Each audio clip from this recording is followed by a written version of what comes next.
This is my audience.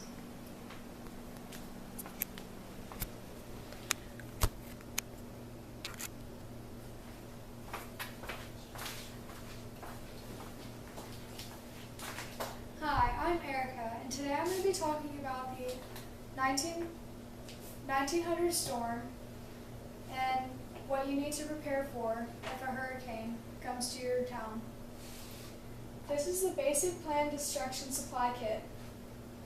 What you're going to be needing is food, flashlight, first aid kit, a whistle, a mechanical can opener, local maps, a generator and gas, matches and candles, radio, small TV, shovels, and prescriptions for you and your family.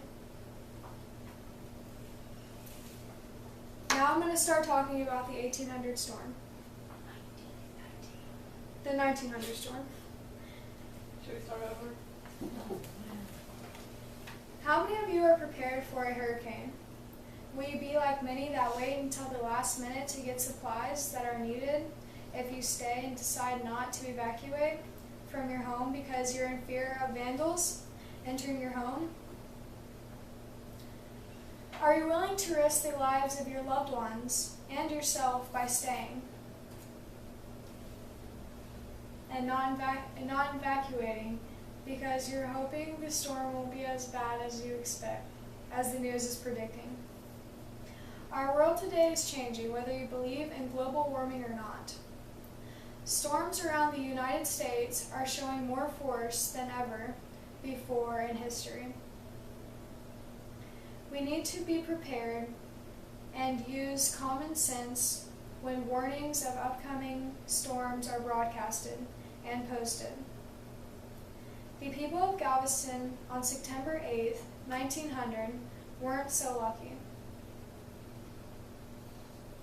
The weather forecasters in Galveston were warned of an upcoming hurricane with strong winds, but due to the mistrust that existed between Cuba and the United States, little if any alarming warnings were posted for the residents of Galveston in 1900.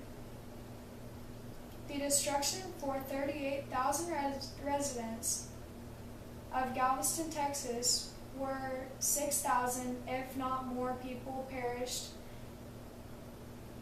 An entire orphanage with 93 children and nuns died on that dreaded day in September 1900.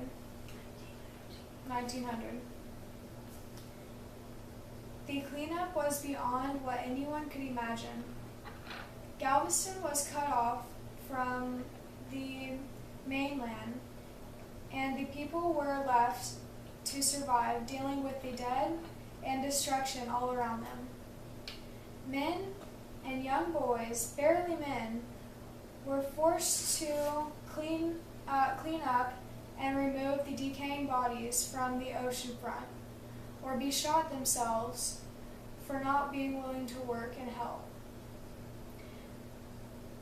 They would be shot and made an example for anyone willing to run. Galveston was a promising community, offering jobs and a better way of life for many. The weather was inviting because men could work throughout the year. The town was booming, and people from the north and northern east were flocking to a new promised land. Life was going to be good for almost 38,000 residents under what seemed to just be an average day. Many had plans to head out to the beach for events on the shore. No one knew what was lurking behind the dark clouds approaching Galveston on that dreaded day in September 1900. No one was prepared for a storm, let alone a hurricane. No one cared because no one, and I repeat, no one, had ever experienced a hurricane with magnum winds and surging waters that could and would sweep the town under within minutes. Galveston was a town that would be trapped if such a storm arose from the depths of the sea. The people would be unable to evacuate. Transportation back then wasn't like it is today. Many people didn't have the means to buy cars. What happened to Galveston on that day in September 1900 will forever be remembered in history of our country. Darkness surrounded the town. Winds started to increase and everyone took notice. What was happening on that September day? Was it just a normal storm with water surging out of control? Or was there something more dangerous lurking from the ocean? Men, women, and children needed to take cover. Unfortunately, not everyone was able to get a sturdy shelter. The water arose to a 15-foot wall and forced its way into the town of Galveston. It destroyed everything, and I repeat, everything in its path. The destruction continued as the surging waters pushed its way throughout houses, buildings, and knocking down everything in its path.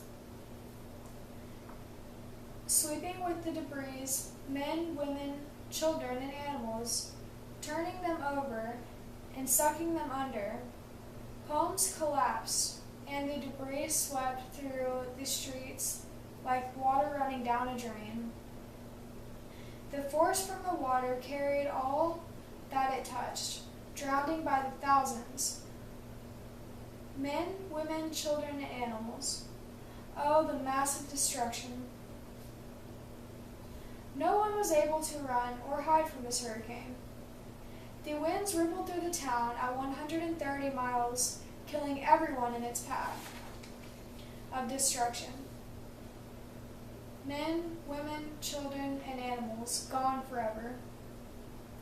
All the children and the nuns from that day, from the only orphanage on Galveston, were forever gone on that dreaded day. The death toll was estimated at 6,000, but no one was certain of this number. Some of the residents that left Galveston without notice.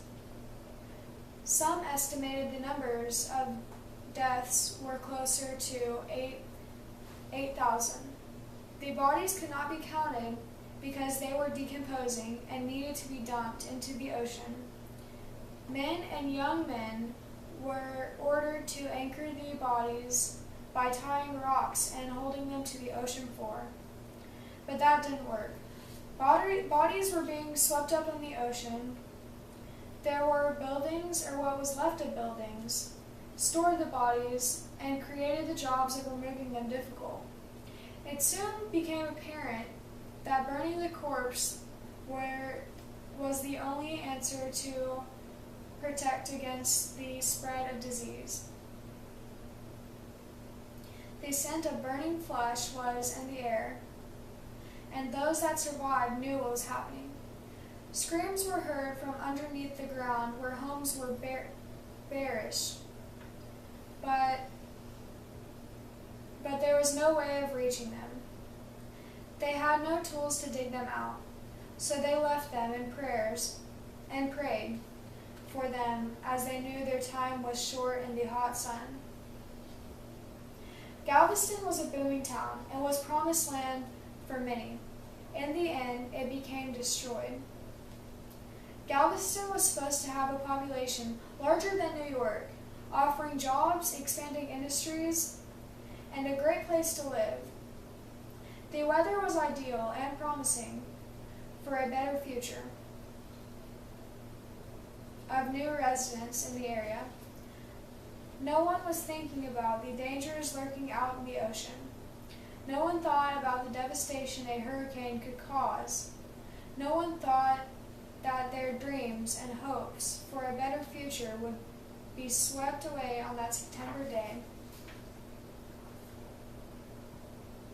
There were 38,000 people in Galveston.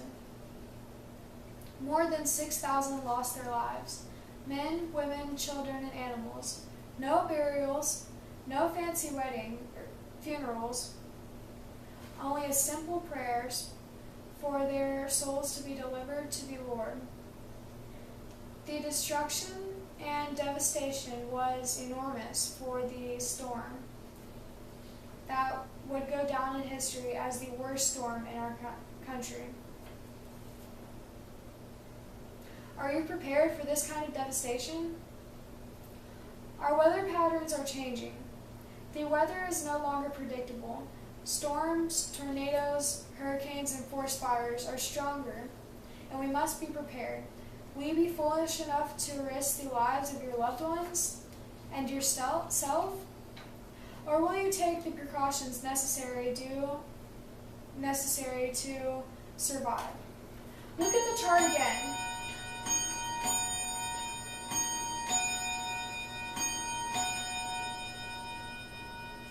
Make a checklist for yourself. Are you prepared for the worst? Prepare yourself for the worst and hope for the best. I just took my camera and carried it through the whole thing. Do what? Yeah, I think it The did. clock was perfect to draw attention to your chart. It chimed it. Hello. Okay, Erica, how do you? attention. Oh, Just press the That's button. perfect. okay. Stop. Wait, So- let's see if it's recording. So we just have the other one to finish up, and she's gonna be fine. And that one, then we have to use